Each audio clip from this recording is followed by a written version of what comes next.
Todavía recuerdo el peso en el pecho al detenerme frente al banco en el centro de Denver.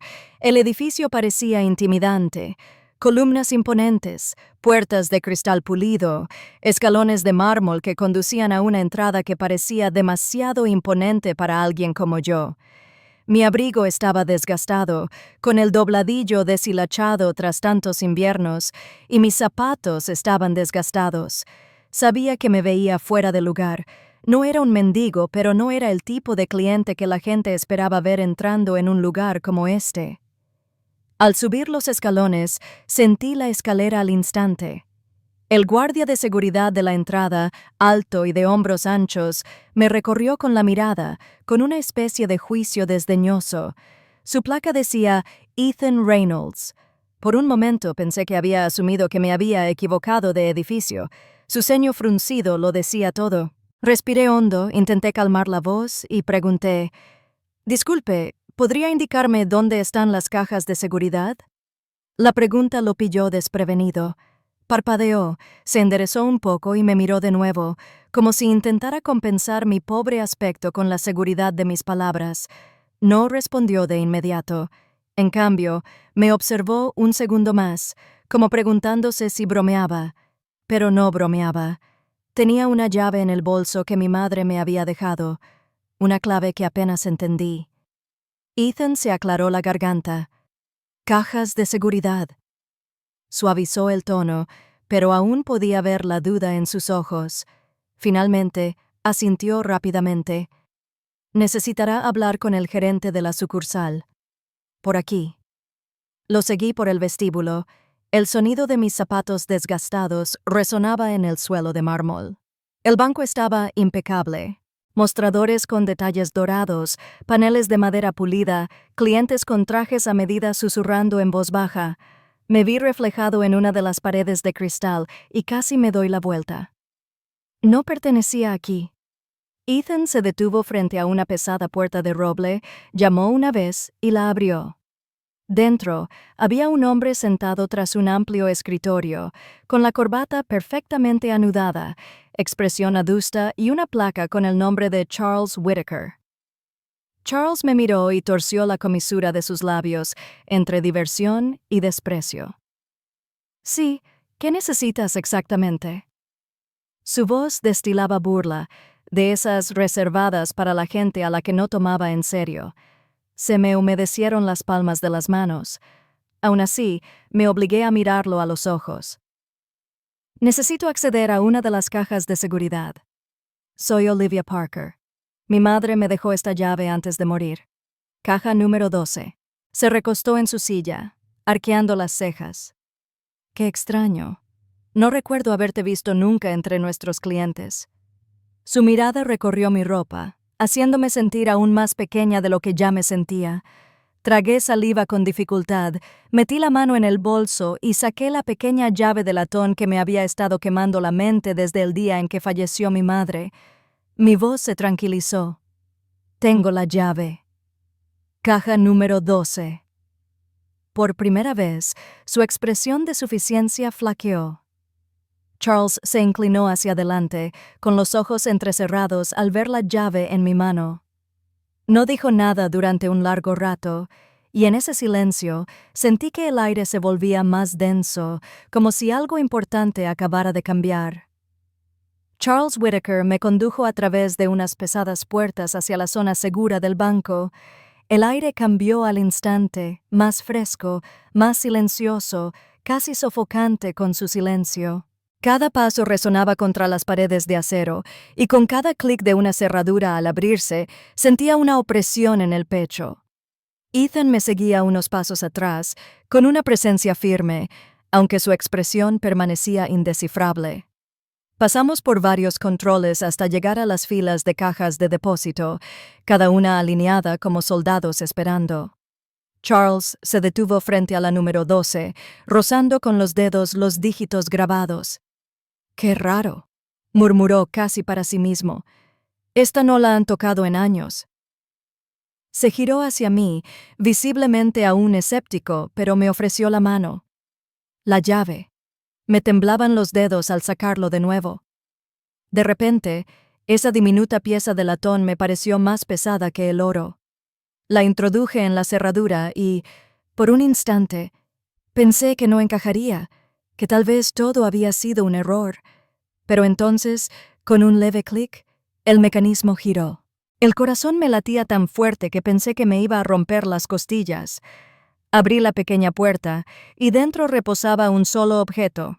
Una caja de madera tallada, oscura por el tiempo, decorada con intrincados patrones que parecían casi sagrados. Me quedé sin aliento. Era hermosa y estaba cargada de misterio. Metí la mano con cuidado, casi con reverencia, y la puse sobre la mesa. Charles se acercó más de lo debido, inclinándose hacia adelante como si tuviera todo el derecho a ver. Su colonia se mezclaba con el frío metálico de la bóveda y me inquietó. «Adelante», me instó en voz baja, aunque su voz denotaba hambre. Levanté la tapa. Dentro brillaba el oro. Anillos, pulseras, collares entrelazados, pendientes que relucían incluso en la tenue luz. Un cofre del tesoro disfrazado de reliquia familiar. Mi visión se nubló mientras las lágrimas se me agolpaban. Toda mi vida, mi madre y yo habíamos luchado para comprar comida, pagar el alquiler, mantener la luz, y allí, encerrada durante años, se encontraba suficiente riqueza para cambiarlo todo. En el fondo, escondido bajo las joyas, había un papel doblado. Mis dedos lo rozaron, pero lo dejé donde estaba. No allí, no bajo las miradas codiciosas que me observaban. Charles exhaló bruscamente, un sonido que era mitad silbido, mitad incredulidad. Sus ojos recorrieron el contenido como un hombre muerto de sed, mirando el agua. No lo ocultaba. Su hambre era evidente. Me sentí expuesta, vulnerable, como si pudiera arrebatarme la caja en ese mismo instante. Cerré la tapa rápidamente, apretándola contra mi pecho. «Me voy ahora», dije, intentando sonar firme, aunque me temblaba la voz. Charles se enderezó, recuperando su habitual aire de autoridad. «Por supuesto», dijo con suavidad, aunque sus ojos se posaron en la caja, pero caminar solo con objetos tan valiosos sería imprudente. «Denver no siempre es seguro, señorita Parker. Permítame que la acompañe». Dudé. Mi instinto me decía que debía negarme. Sin embargo, estaba allí con un cofre lleno de tesoros, y la idea de caminar sola por las calles me producía escalofríos. Antes de que pudiera protestar más, Charles señaló a Ethan. «Reynolds», ordenó, «acompañarás a la señorita Parker a su residencia. Asegúrate de que llegue sana y salva». Ethan asintió brevemente, con profesionalismo y firmeza, aunque creí ver un destello de sorpresa en sus ojos. Apreté la caja con más fuerza. Forcé una pequeña sonrisa y susurré, «Gracias». Pero en el fondo, la inquietud me atormentaba.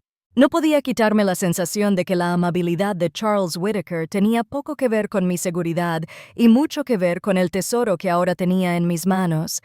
Ethan caminó a mi lado al salir del banco, con el sol del atardecer deslumbrando contra las puertas de cristal. Se movía con una disciplina silenciosa, de esas que solo se aprenden con años de servicio. Durante un rato, ninguno de los dos habló. Mis brazos se apretaron alrededor de la caja de madera, escondida dentro de mi bolso, como si alguien pudiera arrancármela si la soltaba un segundo. Finalmente, Ethan rompió el silencio. «Eso fue inesperado», dijo con cautela. «No pareces alguien que tenga una caja de seguridad en un lugar como este». Su voz no era cruel, solo curiosa. Solté una risita, sin humor. «No parezco alguien que tenga algo que valga la pena proteger, ¿verdad?» Lo miré y, para mi sorpresa, no lo negó. Simplemente esperó. Algo en su mirada serena me animó a seguir hablando. «Mi madre, Ana», comencé en voz baja. «Trabajó toda su vida como conserje. Limpiaba oficinas, escuelas, cualquier trabajo que encontraba. Vivíamos al día en un pequeño apartamento, sin vacaciones, sin lujos, a veces sin cena. Éramos solo ella y yo. Nunca conocí a mi padre, y ella nunca quiso hablar de él. Solo decía que era mejor así. Mientras el coche circulaba por las concurridas calles de Denver, miré por la ventana. Pero lo que vi no fue el horizonte. En mi mente, estaba de vuelta en ese pequeño apartamento. Vi las manos de mi madre rojas y en carne viva por los fuertes productos de limpieza. Olía el tenue rastro de lejía que parecía seguirla a todas partes. La oí reír, cansada pero cálida, cuando intenté sorprenderla con un desayuno hecho con sobras. Entonces los recuerdos se desvanecieron, la risa se desvaneció en gemidos de dolor. Recordé cómo se agarraba las sienes, los dolores de cabeza que empeoraban cada mes, los mareos que la dejaban demasiado débil para mantenerse en pie. Me senté a su lado en el consultorio estéril, observando cómo las batas blancas hablaban con voz suave pero desesperanzada. «Haremos lo que podamos», dijeron, pero sus ojos me decían la verdad. No podían hacer nada. Les rogué que me dieran respuestas, medicamentos, cualquier cosa para detener el deterioro constante. Nos dieron pastillas, tratamientos, promesas vacías, pero nada funcionó. Cada día se alejaba más. Apreté las manos en el regazo, con la garganta apretada. Luchó con todas sus fuerzas, susurré, pero la náusea era más fuerte. Ethan no me interrumpió. Simplemente escuchó su presencia firme y su ancla. Aún podía ver esa última noche con tanta claridad como si acabara de suceder. La voz de mi madre era débil, su respiración superficial, pero sus ojos encontraron los míos con una claridad que me sobresaltó. Me tomó la mano, la apretó con sus últimas fuerzas y susurró: «Recibirás un regalo que te ayudará a superar todo». Sus palabras me habían atormentado. ¿Un regalo? No lo entendía. No teníamos nada, ni dinero, ni familia, ni futuro. Pero lo dijo con tanta seguridad, como si me confiara algo más que su vida. Me sequé los ojos rápidamente antes de que Ethan se diera cuenta. «Supongo que para eso está esta caja», dije en voz baja, mirando el peso en mi regazo. El regalo que prometió, aunque no sé si debería sentirme agradecida o aterrorizada. El coche aminoró la marcha al acercarnos a mi calle. Ethan me miró una vez más, y aunque no dijo nada, pude sentir la promesa tácita en su silencio de que me llevaría sana y salva a casa. Después de que Ethan me dejara en mi apartamento, pensé que el día finalmente había terminado. No sabía que mientras yo estaba sentada agarrando la caja de madera en mi regazo, tratando de controlar mi respiración, él ya había regresado al banco, de vuelta a los rígidos pasillos de mármol y al penetrante aroma a madera pulida. Más tarde, me contó lo que pasó allí, y todavía me da escalofríos pensar en lo cerca que estuve de perderlo todo. Había vuelto a informar, tal como exigía el protocolo. Charles Whitaker estaba en su oficina, con las persianas bajadas y la luz más tenue de lo habitual. Ethan llamó a la puerta, pero se detuvo antes de entrar. Por la pequeña rendija de la puerta oyó la voz de Charles, baja, apresurada, pero cargada de codicia. «Tengo la dirección», decía Charles. «Sí, esta noche. Estará sola en casa. Hay una caja de madera llena de joyas. Cógela, tráemela y dividiremos el contenido. No me falles». Ethan se quedó paralizado. Me dijo que se le heló la sangre al comprenderlo. Charles no lo enviaba conmigo para protegerme. Me estaba tendiendo una trampa. Había usado a Ethan para averiguar dónde vivía, y ahora planeaba enviar hombres a robar lo que mi madre me había dejado. Por un momento, Ethan admitió que no sabía qué hacer. Toda su vida se había basado en seguir órdenes. Charles había sido su superior, su comandante en la vida civil. Desobedecer significaba arriesgar su trabajo, quizás más, pero entonces dijo que me imaginaba. Cómo me temblaban las manos cuando sostuve esa llave por primera vez, cómo me aferraba a la caja como si fuera mi último salvavidas. Él sabía lo que significaba. No podía quedarse de brazos cruzados y dejar que cayera en una trampa. Ethan retrocedió en silencio, esforzándose por respirar con normalidad. No podía enfrentarse a Charles directamente, no sin pruebas, no sin arriesgarse a que lo detuvieran antes de que pudiera advertirme. Así que entró con naturalidad, como si nada hubiera pasado. «Has vuelto», dijo Charles, mirándolo con la misma mirada calculadora. Todo salió bien. «Sí, señor», respondió Ethan con voz serena, pero con el estómago revuelto. Durante los siguientes minutos, fingió cumplir con sus obligaciones. Luego, con una mano apretada contra su costado, hizo una mueca. «Señor, no me siento bien. Comí algo. Me duele el estómago». Charles arqueó una ceja, desconfiado, pero luego rió entre dientes. «¿Qué te dio de comer la chica? Algo barato te hará eso». Hizo un gesto de desdén con la mano. «Bien, vete a casa. Conseguiré que alguien más cubra tu turno». Ethan asintió agradecido, aunque el corazón le latía con fuerza por otra razón. Salió de la oficina rápidamente. Cada paso resonaba como un tamborileo de urgencia. Sabía que tenía muy poco tiempo antes de que los hombres de Charles llegaran a mi apartamento.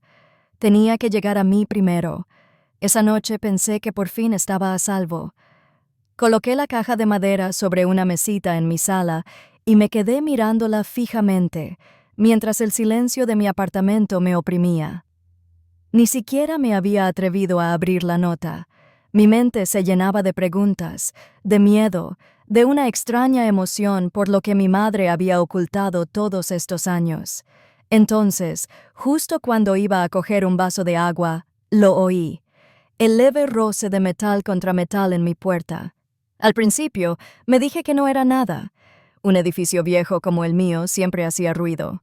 Pero el sonido volvió, esta vez más agudo. Una cerradura al ser forzada. Se me heló el estómago. Me quedé paralizado. El pulso me retumbaba en los oídos. El pomo vibró. El pánico me invadió. No había tiempo para pensar. Agarré la caja y la sostuve contra mí como un escudo, retrocediendo hacia el dormitorio como si esa frágil puerta pudiera protegerme. La cerradura cedió con un chasquido brusco. Mi puerta se abrió de golpe y entraron dos hombres. Hombros anchos, mirada dura, movimientos rápidos y expertos. Uno de ellos sonrió al verme. «Ahí está», murmuró. No podía moverme. Sentía las piernas clavadas al suelo. Una de ellas se abalanzó sobre mí y me agarró el brazo con tanta fuerza que me quemó. Grité, retorciéndome, aferrándome a la caja con más fuerza, pero su agarre era de hierro. «¡Suéltame!», grité con la voz entrecortada. De repente, el aire estalló en movimiento. Ethan irrumpió por la puerta. Su presencia, tan repentina, parecía irreal, como un soldado a punto de entrar en combate. «Aléjate de ella». Su grito sacudió la habitación, chocó con el primer hombre, estrellándolo contra la pared. El segundo maldijo y se abalanzó sobre él. La habitación se convirtió en un caos. Puños, gritos, el estruendo de muebles derribándose. Mi corazón latía con fuerza mientras forcejeaba para liberarme del agarre que me sujetaba. El hombre que me sujetaba gruñó y tiró con más fuerza, casi tirándome al suelo. Ethan luchó como un poseso. Años de entrenamiento se reflejaban en cada movimiento.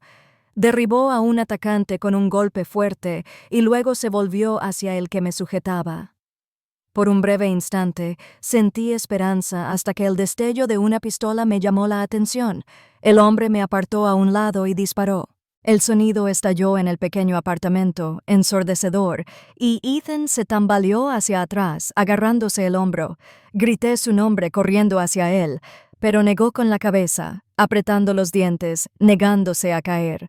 La sangre le manchó la camisa, pero siguió adelante, agarrando el brazo del pistolero, retorciéndolo hasta que el arma cayó al suelo. Con un último arrebato de fuerza, derribó al hombre, sujetándolo hasta que el mar de sirenas llenó el aire. Luces rojas y azules destellaron en mi ventana. En cuestión de segundos, los agentes inundaron el pasillo, irrumpiendo con las armas desenfundadas. Los atacantes fueron empujados al suelo, con las manos esposadas a la espalda. Me arrodillé junto a Ethan, con las manos temblorosas al presionar la herida de su hombro. «Está sangrando», susurré con voz temblorosa. Esbozó una leve sonrisa, aunque el sudor le corría por la frente. Mejor yo que tú, dijo apretando los dientes. La policía se llevó a los hombres. Sus gritos furiosos resonaron por la escalera. El caos se disipó, quedándonos solo nosotros dos, los muebles volcados y una caja pesada que lo había causado todo. Me aferré a la mano sana de Ethan, mientras mis lágrimas caían a raudales.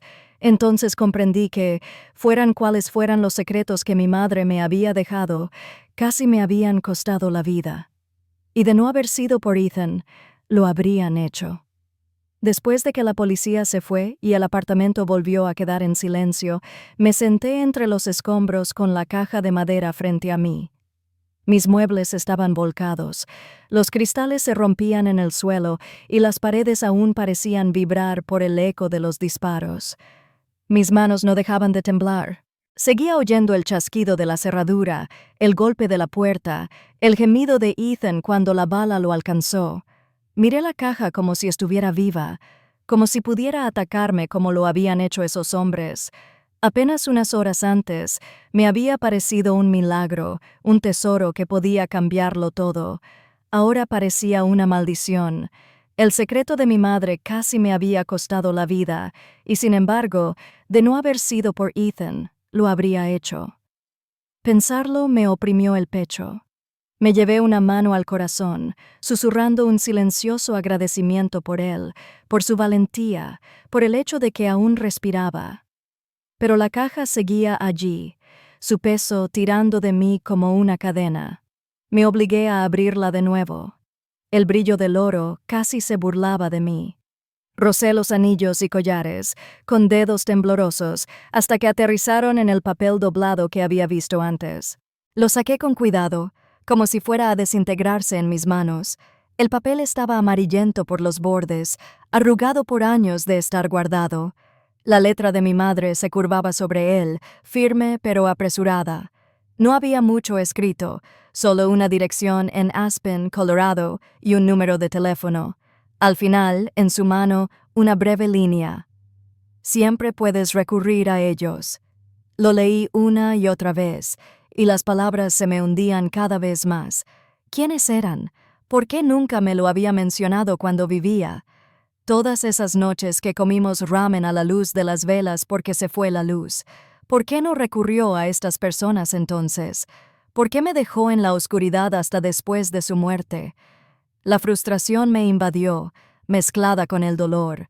Las lágrimas me quemaban los ojos, pero me negué a dejarlas caer.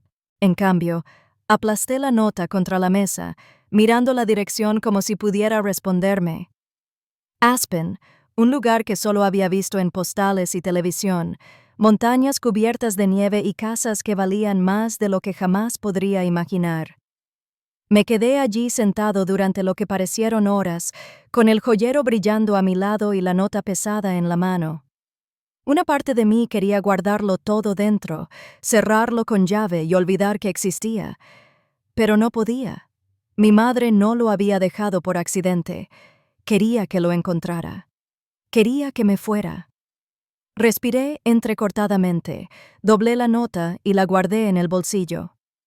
Mi decisión se asentó como una piedra en el pecho. Seguiría este rastro hasta Aspen. Encontraría a la gente que mi madre me había ocultado. Y tal vez, solo tal vez, finalmente comprendería la verdad sobre quién era ella realmente y por qué dejó este regalo. El camino a Aspen se sentía como un camino hacia otra vida. Nunca antes me había adentrado tanto en las montañas rocosas. Y mientras el autobús subía sinuosamente los pasos de montaña, apreté la frente contra la ventana e intenté acallar la tormenta que sentía en mi interior. La nieve se aferraba a las crestas, aunque la primavera ya había teñido de verde los valles bajos. Los pinos se alzaban como guardianes silenciosos, con sus ramas cargadas de escarcha, y el aire parecía tan puro que casi dolía respirarlo. Por primera vez desde el ataque, sentí una frágil sensación de calma. Y sin embargo, el pequeño trozo de papel en mi bolsillo ardía como una marca. Aspen, un número de teléfono, una dirección de mi madre, escrita décadas atrás. Cuando por fin llegué, una verja de hierro negro se alzaba ante mí, con su cima marcada con un mar ornamentado. Más allá de los barrotes se extendía un largo camino bordeado de álamos, cuyos troncos blancos brillaban bajo el sol de la tarde. Al final del sendero se alzaba una mansión que parecía más sacada de una vieja novela europea que cualquier cosa que esperara encontrar en Colorado. Los muros de piedra se alzaban altos, los hastiales se recortaban contra el cielo y las ventanas brillaban con serena autoridad. Esto no era solo una casa, era una fortaleza histórica, y de alguna manera mi madre estaba ligada a ella. Presioné el intercomunicador con manos temblorosas. Una voz, pulida y mesurada, respondió: «Sí, me llamo Olivia Parker. Creo que esta dirección perteneció a mi madre». Anna Parker. Silencio. Luego un clic. Las puertas se abrieron con un crujido. Caminé por el largo sendero, cada paso más pesado que el anterior. Un hombre mayor con traje oscuro abrió la puerta principal, y detrás de él estaba una mujer, elegante a pesar de las canas en su cabello. Sus rostros llevaban las huellas del tiempo, pero su mirada penetrante, fija en mí. «¿Dijiste Anna Parker?», preguntó el hombre, con la voz baja y casi quebrada. «Sí», susurré. Era mi madre. La mujer se llevó la mano a la boca. Se le llenaron los ojos de lágrimas. «Oh, Henry», susurró. «Ha vuelto». Me quedé paralizada, con la confusión apretándome el pecho. El hombre se acercó, con las manos ligeramente temblorosas. «Soy Henry Caldwell», dijo. «Y esta es mi esposa, Margaret. Anna era nuestra hija». Las palabras me impactaron más fuerte que el disparo que atravesó el hombro de Ethan días antes. Se me cortó la respiración. Mi madre era Caldwell. Los Caldwell, una de las familias más ricas de Aspen, conocidos por su vasto imperio inmobiliario y su filantropía. Margaret me acompañó hasta un sofá de terciopelo en su gran sala de estar. El fuego crepitaba en la chimenea de piedra, con retratos de antepasados mirándome desde marcos dorados. Me sujetó la mano con fuerza, como si temiera que me desvaneciera si la soltaba. «Nos dejó con apenas 19 años», comenzó Margaret, con voz suave, pero impregnada de tristeza. «Anna era nuestra única hija. Tuvo todas las oportunidades, todos los lujos, pero era testaruda, alocada. Se enamoró de un hombre del que intentamos advertirle. El rostro de Henry se endureció. «Tu padre», dijo con amargura, «era un vagabundo, un hombre que perseguía grandes sueños y promesas vacías. No tenía nada, no daba nada, y aún así, Anna creía que era suyo para siempre. Cuando se quedó embarazada, la dejó, desapareció sin decir palabra, y Anna se negó a volver a casa. Nos dijo que se las arreglaría sola. Nunca regresó. Se me hizo un nudo en la garganta. Pensé en mi madre, en su uniforme de camarera, en sus ojos cansados, en cómo siempre me sonreía incluso cuando no tenía nada. Había sido una princesa en una mansión de piedra, pero eligió una vida de penurias por amor. Quizás temía que regresar significara renunciar a su orgullo, o tal vez creía que estaría mejor sin saber nunca de dónde venía. De cualquier manera, llevó ese silencio como una armadura hasta el final. «Margaret», aprieta mi mano más fuerte. Ahora me caen lágrimas. La buscamos. Durante años la buscamos.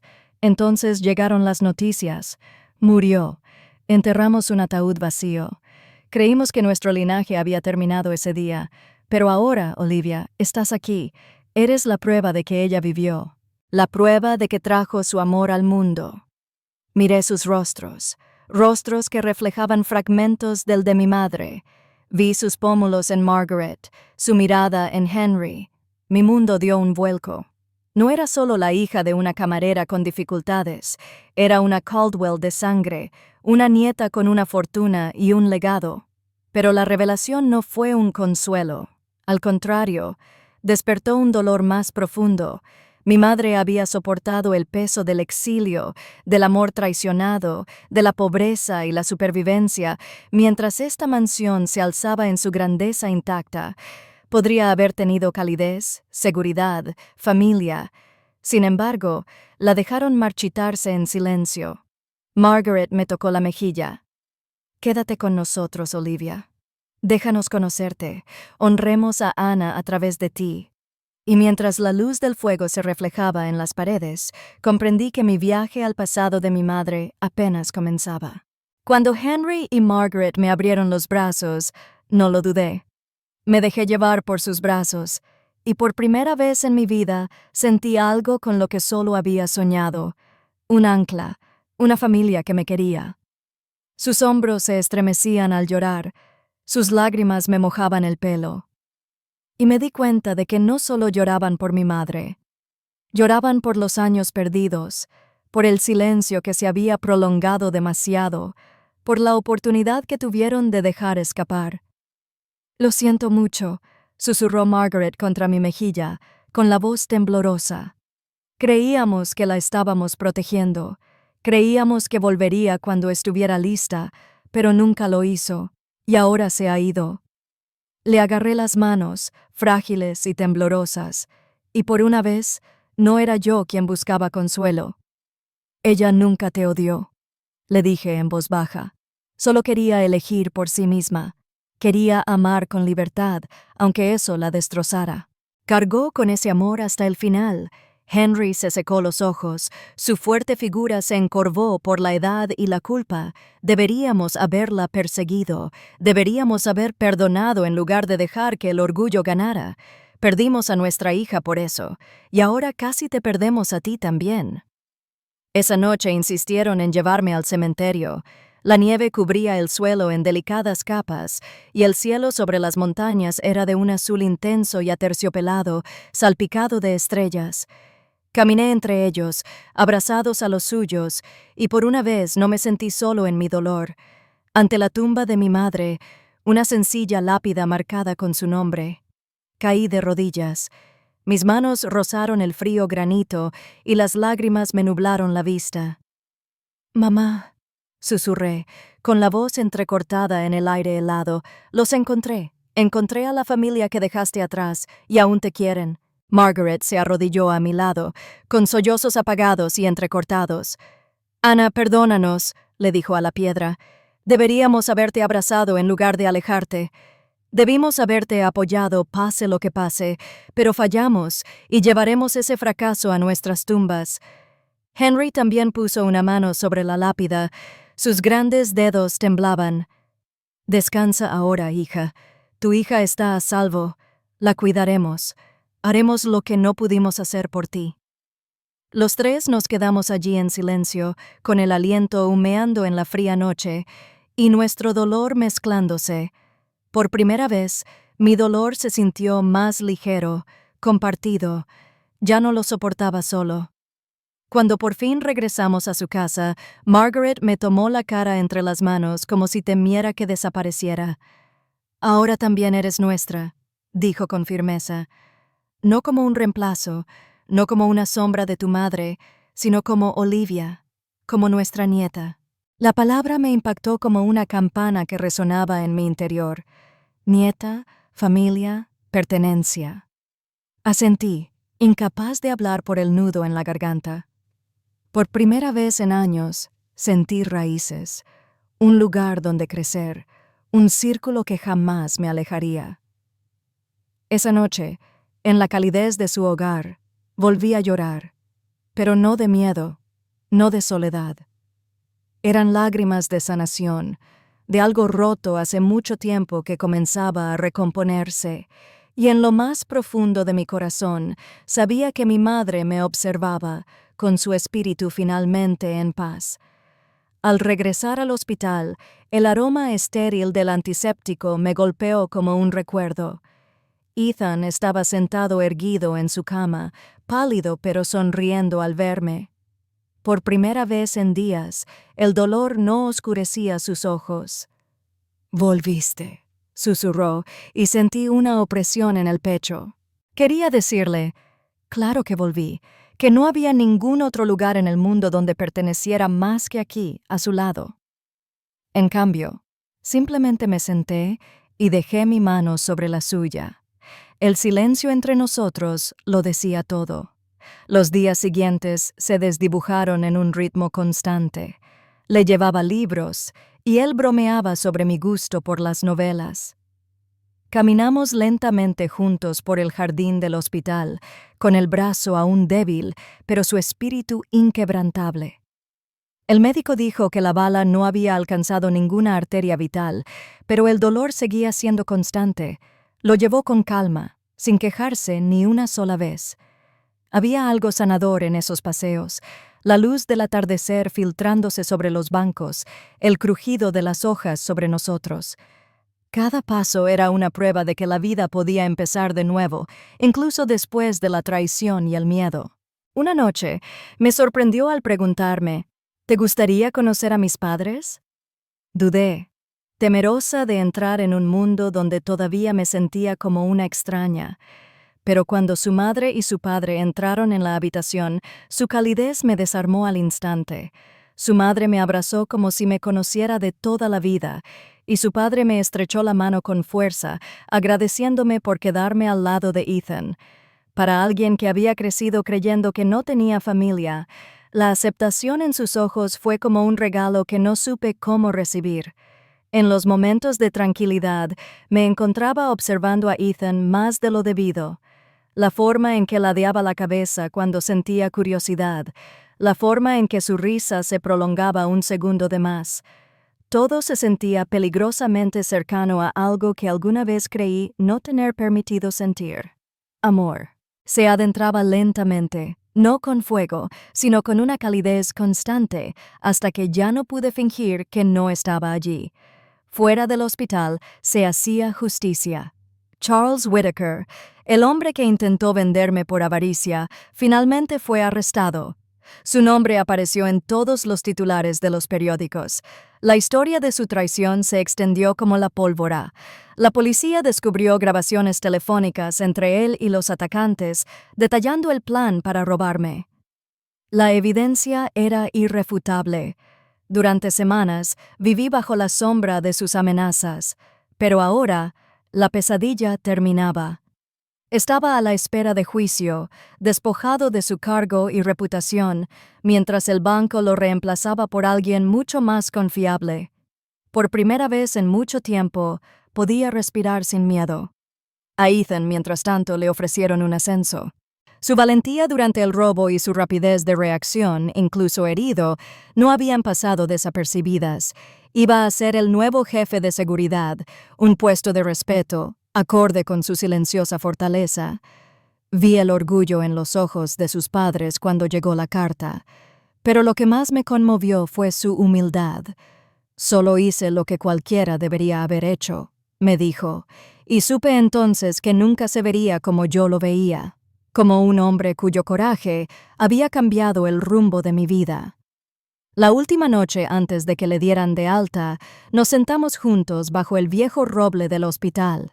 El aire nocturno era fresco y las estrellas sobre nosotros parecían más brillantes que nunca. Me volví hacia él con la voz temblorosa. «Ethan, ¿piensas alguna vez en lo que viene después?» Me miró un buen rato y luego me tomó la mano. «Cada día y en cada versión del futuro, Olivia, estás ahí». Se me llenaron los ojos de lágrimas, no de tristeza, sino de la aterradora belleza de la esperanza. Durante tanto tiempo, solo había cargado con el peso de la supervivencia. Pero ahora, mientras sus dedos se entrelazaban con los míos, comprendí que mi historia ya no se trataba de huir ni esconderse. Se trataba de elegir, de atreverme a entrar en una vida donde el amor no era un sueño. Estaba a mi lado, vivo y real. Graduarme de la universidad fue como entrar en una vida diferente. Todavía recordaba estar de pie frente a la imponente escalinata del Banco Whitaker, temblando con una carpeta de solicitudes rechazadas en la mano, con el estómago vacío y el corazón más pesado que la nieve que caía sobre mis hombros. Y ahora, mientras cruzaba el escenario con mi toga y birrete, vi a mis abuelos, Henry y Margaret Caldwell, enjugándose las lágrimas de orgullo. Aplaudieron más fuerte que nadie, con el rostro radiante de alegría, como si estuvieran compensando todos los años perdidos. Ethan estaba a su lado, con la mano sobre el pecho, y sus ojos me seguían con un orgullo tan puro que me hizo temblar por dentro. La vida empezó a fluir con un ritmo más suave. Acepté un puesto en una editorial, sumergiéndome en historias y palabras como otros se pierden en el océano. Ethan, mientras tanto, ascendió rápidamente en su carrera. Tras descubrir las intrigas de Charles Whitaker, fue ascendido a jefe de seguridad, un puesto que encajaba a la perfección con su discreta fortaleza. Estábamos construyendo algo sólido juntos, ladrillo a ladrillo, confianza tras confianza. Nuestra boda se celebró la primavera siguiente en un jardín lleno de lilas florecientes y rosas blancas. Fue una ceremonia modesta para los estándares del mundo, pero para mí fue una catedral de amor. Los votos que susurramos se sintieron como anclas que unían nuestras almas. Mi vestido no era el más caro, pero brillaba como el amanecer, y cuando Ethan me levantó el velo, vi la eternidad en sus ojos. Después de la ceremonia, Henry y Margaret nos invitaron a acompañarlos a la finca Caldwell en Aspen. De pie ante los imponentes ventanales que daban a las montañas, entregaron un juego de llaves a Ethan. «Esta casa», dijo Margaret con la voz temblorosa por la emoción, «es tuya ahora.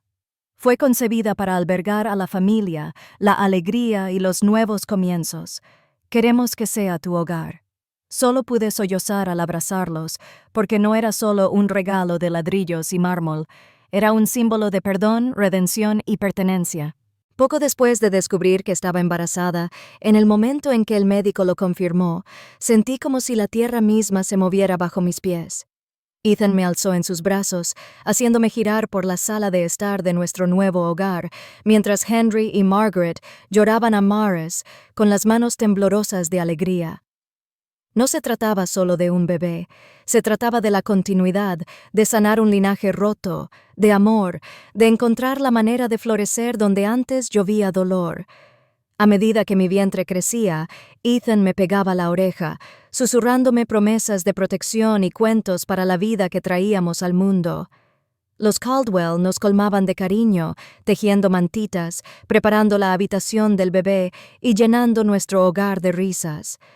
Por primera vez en mi vida no estaba sobreviviendo. Vivía, prosperaba, soñaba. En las noches tranquilas, cuando todos dormían, a veces me sentaba junto a la chimenea con el viejo joyero en mi regazo, el que mi madre había mantenido oculto, el que guardaba la verdad sobre mí. Sus esquinas plateadas se habían deslustrado con el tiempo, pero su significado solo se había vuelto más brillante. Dentro, no solo coloqué sus cartas y fotografías, sino también un pequeño sonajero dorado para mi hijo. Se convirtió en algo más que una reliquia. Fue un puente entre generaciones, un legado de resiliencia y amor. Una noche, mientras el fuego crepitaba y la nieve se arremolinaba suavemente tras el cristal, dejé reposar la mano sobre mi vientre y susurré: «Nunca conocerás la soledad que una vez conocí. Tendrás amor en cada rincón de tu vida». Y lo creí. Al mirar atrás, me maravillé ante el arca de mi historia. Había sido la chica que nadie notaba, temblando fuera de la puerta de un banco, descartada como nada más que una molestia. Pero cada rechazo, cada lágrima, cada desamor me había traído aquí, al amor, a la familia, a un futuro que alguna vez creí imposible. Y al cerrar el joyero y apretarlo contra mi corazón, supe que esta ya no era solo mi historia. Era la historia de la supervivencia convertida en fuerza, de la pérdida transformada en legado, de una mujer que encontró todo lo que una vez le negaron.